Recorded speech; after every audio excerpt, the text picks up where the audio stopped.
Love. It's a word that carries immense meaning, but it's not just about saying the word, it's about how we show it. What if I told you that love isn't just a feeling, but a language? A language made up of actions that communicate affection, care, and connection. In this video, we're diving deep into the psychology of love languages, exploring how they shape the way we express and receive love in our relationships. We're going to talk about why recognizing your own love language and those of the people you love can be transformative for your connection. Let's explore how understanding love languages can transform our connections with others. You know, sometimes the most powerful things are the simplest. For some people, words are everything. They thrive on compliments, encouragement, and verbal reassurances. This love language is all about expressing affection through spoken words, praise, or appreciation. Think about it. When someone you care about tells you they're proud of you, that your work matters, that they see your struggles and your efforts, it lands in a different way. It's not just about hearing nice things, it's about feeling truly seen and valued for who you are. If this is your love language, hearing "I love you" can have a huge impact on how connected you feel to your partner. But it's not just about those three little words. It's about the everyday affirmations, the words of encouragement, the genuine compliments that make you feel seen, heard, and appreciated. And here's the thing. Even if words of affirmation aren't your primary love language, they matter. We all need to hear positive things from the people we love.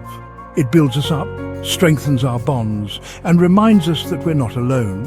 So, how can you make words of affirmation a more prominent part of your relationships? It's about being intentional, about paying attention to the little things. Tell your partner you appreciate their cooking, acknowledge their hard work, remind them of their strengths. Remember, words have power. Use them wisely, use them generously, and use them to build each other up. There's this misconception that quality time has to be some big, elaborate thing. But the truth is, it's about presence. For some people, the most meaningful form of love is shared, focused attention. This is where attunement comes in. When a partner is fully present without distractions, it creates a deep sense of connection. Think about a time when you felt truly seen and heard by someone. Maybe you were having coffee with a friend, or sharing a meal with a loved one. You could feel their attention on you, their genuine interest in what you had to say. That's quality time.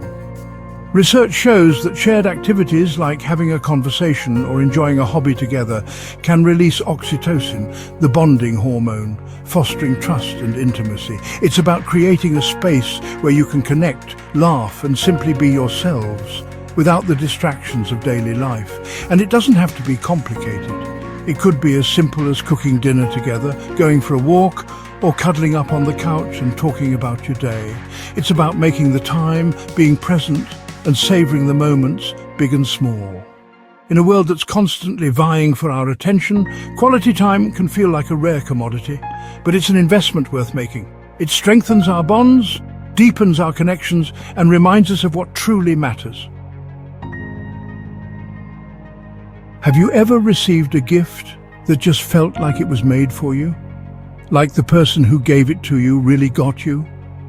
For some, gifts are more than just material possessions. They are symbols, representations of thoughtfulness and effort. A small token can mean everything. It's not about being materialistic or expecting extravagant things. It's about the thought behind the gesture.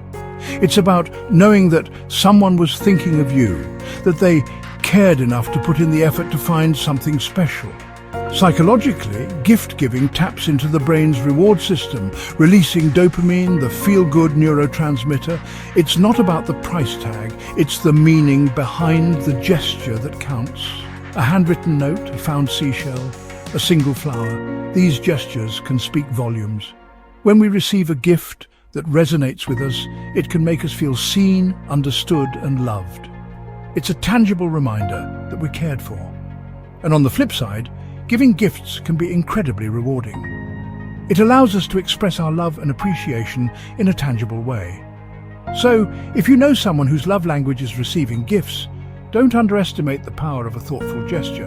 Pay attention to their interests, their hobbies, the things that bring them joy. Sometimes love is less about grand pronouncements and more about the quiet gestures that make life a little bit easier. For those who value acts of service, love is often shown through practical help. Whether it's doing the dishes, running errands, or taking care of responsibilities, these actions communicate love by reducing stress and creating reliability. Think about it. When someone takes the time to do something helpful for you, it's like they're saying, "I see you, I know you're tired, and I want to help." It's about easing the burden, showing up and being a reliable source of support.